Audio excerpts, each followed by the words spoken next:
Earth sign, Capricorn, Taurus, and Virgo. Kumusta po kayo guys? Okay, so Earth sign, maraming salamat po sa walang sawang pagsubaybay sa ating mga reading.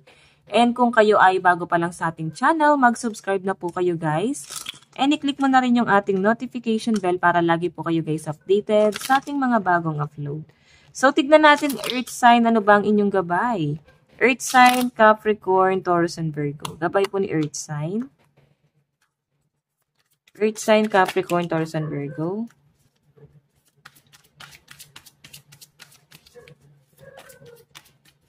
So, Earth sign, meron tayong savings. Yan. Yung iba sa inyo guys, siguro may ka-transaction ka or pwedeng nakuha mo na yung bonus or pwedeng 13-month or pwedeng naging maganda yung sales mo ngayon, lalo na sa mga may business, or pwedeng nagsisave ka talaga ng pera. Pwedeng meron ka pinag-iipunan dito. Earth sign, no? Nakakatuwa lang guys kasi tinutulungan ka rin ng person mo na dito. Okay? May partnership na. Tignan pa natin, Earth sign. Earth sign, Capricorn, Taurus, and Virgo.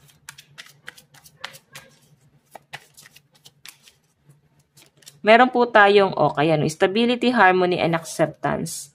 Okay? So, ang pinapakita sa akin dito guys, game na game ka. Okay? Kumbaga para bang naghahapit ka. Or pwedeng ikaw ay maraming gagawin. Siguro kasi season, no? Season. Magpapasko. Kaya para bang mas may hinahabol ka rito. Siguro quota. Oo. So, tignan natin guys. I think makukuha mo naman yung quota na yan. Or pwedeng yung ano mo, yung parte mo, kung ikaw ay ahente. May makukuha ka raw na pera dito. So, memory, yung iba sa inyo guys, nagre-reminisce. So, I think meron kang inaalala from the past. May nangyayari from the past. Ayan yung pinapakita sa akin. So, guys, ang lucky number mo is 49, 65, and 20. So, ayan. Siguro may nanunumbalik na nangyari sa inyo. No? What I mean, may nanunumbalik sa inyo na maaaring nagaganap naman ngayon sa kasalukuyan. Tignan natin, ano ba tong savings? Okay. Ano po itong savings?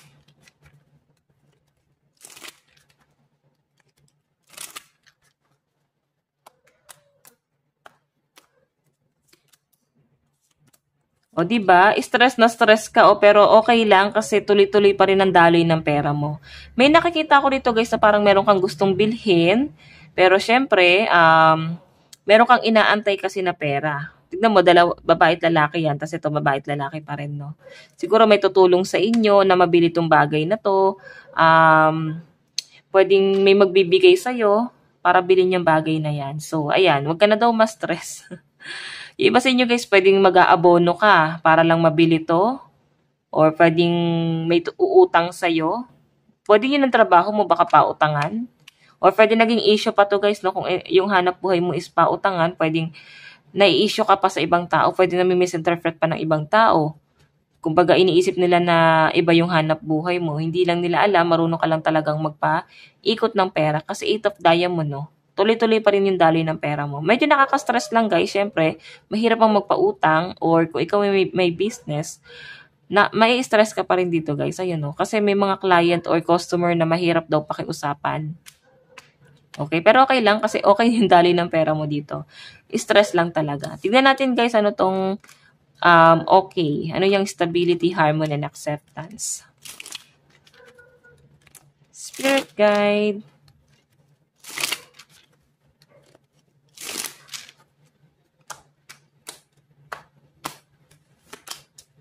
Seven of flower. So guys, medyo tahimik ka lang, no?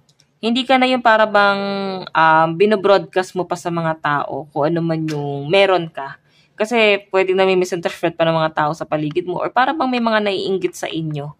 Okay? So maganda to guys. Ayan no, ang dami mong magiging client, customer.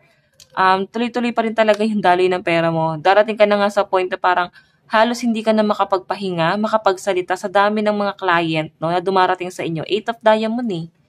So guys, alam mo yung parang ikaw na lang yung ma-overwhelm. Pwedeng ikaw na lang yung magkakat talaga kasi sa dami. Hindi ka na makagalaw. Okay? So siguro nga, ito yung season mo.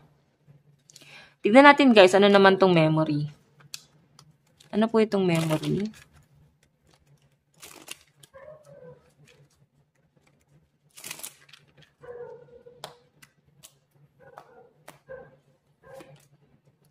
8 of spade, 4 of heart, and 7 of spade. So, I think meron kang iniisip dito na past person or maaaring may naganap sa inyo from the past, nanunumbalik ka sa past. So, sabi ko nga dito guys, nagre-reminisce ka, nag-hold back ka, maaaring hindi na guys nakakabuti sa inyo kung tinatambayan mo pa yung past trauma mo. Kasi nai-apply mo pa rin siya sa kasalukuyan. Maaaring minsan parang natitrigger ka, nanunumbalik ka sa nakaraan, para bang yun yung nagiging dahilan para maging malungkot ka. So, kailangan mo na raw to earth sign na alisan kasi hindi na siya makakabuti. Kalimutan na at kailangan mo na mag-move forward, no? Kailangan mo nang gumawa ng mga bagong plano, hakbang sa buhay mo. Okay? So, though, ano naman guys, maganda naman ang daloy ng pera mo. Siguro hindi talaga naging maganda ang kabataan mo at ngayon, bumabawi ka sa sarili mo. Okay? Bumabawi ka sa sarili mo kasi hindi mo nga naranasan noon. Tignan natin guys, pagdating naman sa love life mo. Earth sign. Sa love life naman po ni Earth sign.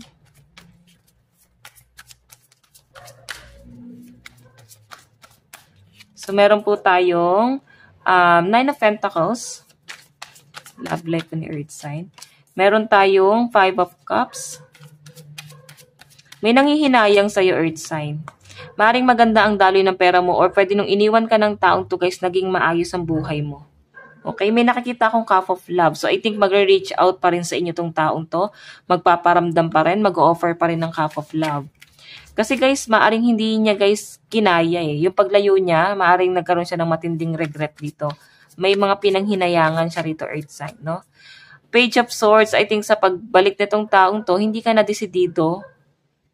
Kasi nagsisimula ka na ng bago sa buhay mo. Kumbaga, ready ka na sa pagbabago ng buhay mo.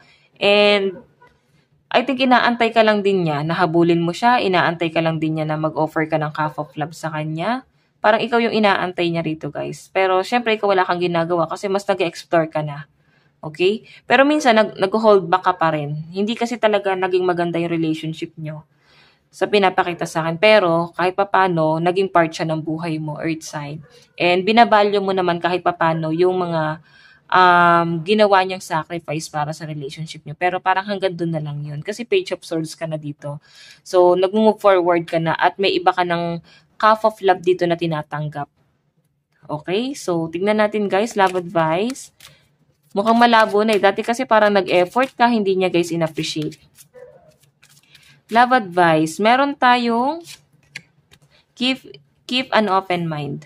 Diba?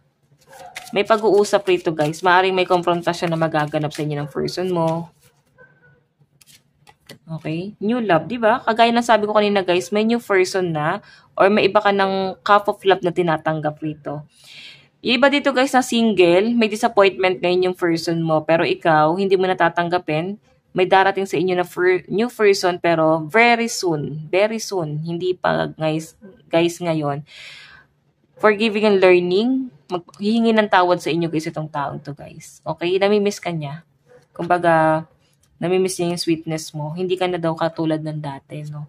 Tignan natin guys ang inyong advice. Meron tayong, ayan, calm. So, maging kalmado ka lang, no? Huwag ka masyadong ma-pressure.